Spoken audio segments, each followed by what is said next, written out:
샬롬 할렐루야. 욥기 15장 4절에서 11절이요. 참으로 네가 하나님 경외하는 일을 그만두어 하나님 앞에 묵도하기를 그치게 하는구나. 네 죄악이 네 입을 가르치나니 네가 간사한 자의 혀를 좋아하는구나. 너를 정죄한 것은 내가 아니요 네 입이라. 네 입술이 네게 불리하게 증언하느니라. 네가 제일 먼저 난 사람이냐? 산들이 있기 전에 네가 출생하였느냐?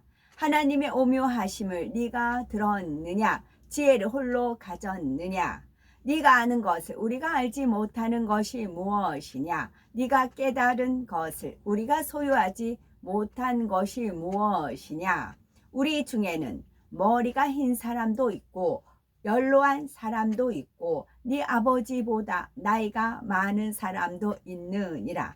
하나님의 위로와 은밀하게 하시는 말씀이 네게 작은 것이냐. 아멘. 욥기 강의 35번째 엘리바스의 두 번째 변론입니다. 엘리바스의 두 번째 변론을 살펴보면서 우리의 말과 우리의 행동이 상대에게 미치는 영향에 대해서 말씀드리겠습니다. 첫째, 욥을 판단하며 비난하는 엘리바스. 욥기 15장 4절에 참으로 네가 하나님 경외하는 일을 폐하여 하나님 앞에 묵도하기를 그치게 하는구나. 엘리바스는 욥아, 예전에 네가 부유할 때는 하나님 앞에 번제를 드리며 하나님을 두려워하고 경외하였었잖아. 그런데 지금은 하나님을 경외하기는커녕 오히려 원망하고 나쁜 하나님으로 만들어가고 있으며 기도조차 하지 않는구나, 이렇게 지적하고 있습니다. 그러나 욥이 하나님 앞에 반항하도록 만든 요인 중에 하나가 친구들과의 변론이었기 때문에 친구들에게도 책임이 큽니다. 이는 우리가 누군가를 상담해 줄 때에도 주의해야 할 부분이죠. 내 말 한마디가 상대에게 믿음과 생명을 심어줄 수도 있고 반대로 상대를 실족시키거나 더 악하게 만들 수도 있습니다. 특히 주의 종이나 일꾼들은 영혼들을 심판할 때에 인간적인 생각을 동원하지 말고 항상 성령의 음성을 들어서 대화할 수 있어야 하겠습니다. 욥기 15장 5절에서 6절 네 죄악이 네 입을 가르치나니 네가 간사한 자의 혀를 택하였구나. 너를 정죄한 것은 내가 아니요 네 입이라. 네 입술이 너를 져서 증거하느니라. 욥기 15장 5절에서 6절. 여기서 네 죄악이 네 입을 가르친다는 것은 욥의 입에서 나오는 말들이 욥이 스스로가 죄인임을 표명한다는 의미입니다. 그렇다면 엘리바스는 왜 욥을 간사하다고 말하는 것일까요? 옛날에는 욥이 하나님을 지극히 경외하며 높여드렸는데 이제는 그 반대가 되었습니다.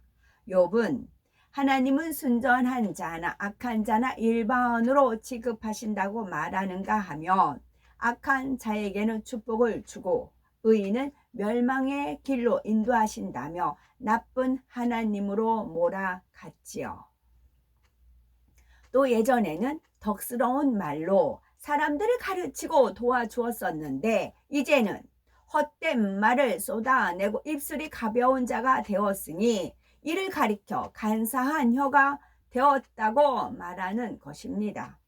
그러나 우리는 겉으로 드러나는 말과 행동만으로 사람을 판단해서는 안 되죠. 사람이 성결되기 전까지는 마음 따로 입술 따로일 때도 많고 말과 행동이 일치되지 않는 경우도 많습니다. 이때 사람들은 상대의 말과 행동을 보고 판단할 수가 있지만 하나님께서는 중심을 보십니다. 중앙에 중심. 욥은 진리를 알지 못하여 옳지 않은 말들을 쏟아냄으로 인해서 간사한 자처럼 보이지만 마음 중심에서 간사한 사람은 아니죠.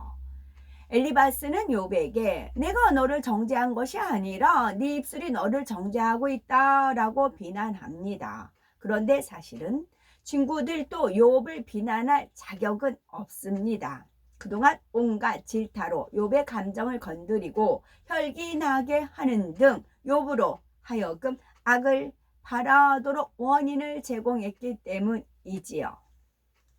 두 번째, 욥을 비꼬고 무시하는 엘리바스. 네가 제일 처음 난 사람이냐? 산들이 있기 전에 네가 출생하였느냐? 하나님의 모의를 네가 들었느냐? 지혜를 홀로 가졌느냐? 욥기 15장 7절에서 8절. 이 질문들은 모두 욥에 대한 엘리바스의 꼬인 마음의 표출입니다. 엘리바스는 인류 가운데 가장 처음 난 사람은 아담이라는 것도, 사람보다 산이 먼저 창조된 줄도 너무 잘 알고 있지요. 또 인간이 하나님의 비밀한 것을 들었을 리가 없다는 것도, 혼자 지혜를 가질 리가 없다는 것도 잘 알면서 욥을 비꼬고 있는 것입니다. 그렇다면 욥의 친구들이 왜 이렇게까지 마음이 꼬인 것일까요? 욥기 13장 1절에서 4절에 살펴보면 이는 그동안에 욥의 친구들을 무시한 말들 때문입니다. 욥은 친구들에게 교만한 태도로 너희와는 상대도 되지 않으니 하나님과만 변론하겠다 했습니다. 그런데 친구들 편에서는 막상 욥이 하나님과 변론하는 말을 들어보니 너무나도 타당성이 없는 엉터리 말이었죠. 그렇지 않아도 마음이 꼬인 상태에 있던 친구들은 더욱 꼬일 수밖에 없었습니다. 욥의 모습이 혼자 잘난 척하는 독불 장군처럼 느껴졌기에 엘리바스는 욥을 호되게 질책하기에 이르렀던 것입니다. 하지만 욥의 입장도 생각해 봐야 되겠죠. 욥을 위로하러 온 친구들이 자꾸만 네가 잘못해서 재앙이 온 것이야, 회개하라, 부르짖어 기도해라 라는 등등 감정적인 말들로 책망만 하니 욥은 괴로움이 더할 수밖에 없었죠. 세 번째, 변론의 무익함. 욥기 15장 9절에 너의 아는 것이 무엇이기로 우리가 알지 못하겠느냐? 너의 깨달은 것이 무엇이기로 우리에게는 없겠느냐? 엘리바스는 욥아, 네가 알고 있는 것을 우리도 안다. 네가 깨닫는 것은 우리도 다 깨닫고 있다. 이렇게 맞대응하고 있습니다. 여기서 우리는 변론 때문에 얼마나 사단의 회방을 받고 시험 환란을 자초하는지 알아야 합니다. 장님 코끼리 만지기라는 말은 지극히 작은 것을 알면서 마치 모든 것을 아는 것처럼 말하는 사람의 어리석음과 교만함을 일깨워주는 속담입니다. 일부분을 알면서 전체를 아는 것처럼 말하여 변론과 다툼을 일으키는 경우가 얼마나 많습니까? 영적인 장님이 되어 내가 아는 것만을 옳다고 주장한다며 판단 정죄가 나오고 자칫 하나님 앞에 큰 죄의 담을 만들 수도 있습니다. 그러므로 내가 아는 것이 얼마든지 사실과 다를 수가 있고 어느 한 분야일 수도 있음을 알아서 겸손한 마음을 가져야 하겠습니다. 욥의 친구들은 자신들이 아는 지식의 한계 안에서 자기 주장을 하고 서로 무시하며 판단하고 있습니다. 믿음의 형제 간에도 처음에는 하찮은 일을 가지고 변론을 시작하였는데 서로 양보를 안 하고 자기 주장을 하다 보면 감정이 생기고 혈기가 납니다. 그러나 하나님께서는 너희 중에 큰 자는 너희를 섬기는 자가 되어야 하리라. 너희를 핍박하는 자를 축복하라. 축복하고 저주하지 말라 라고 말씀하시지요. 이러한 하나님의 말씀을 준행하면 하나님의 역사를 볼 수 있지만 반대로 말씀을 위배하면 하나님의 역사를 볼 수가 없습니다.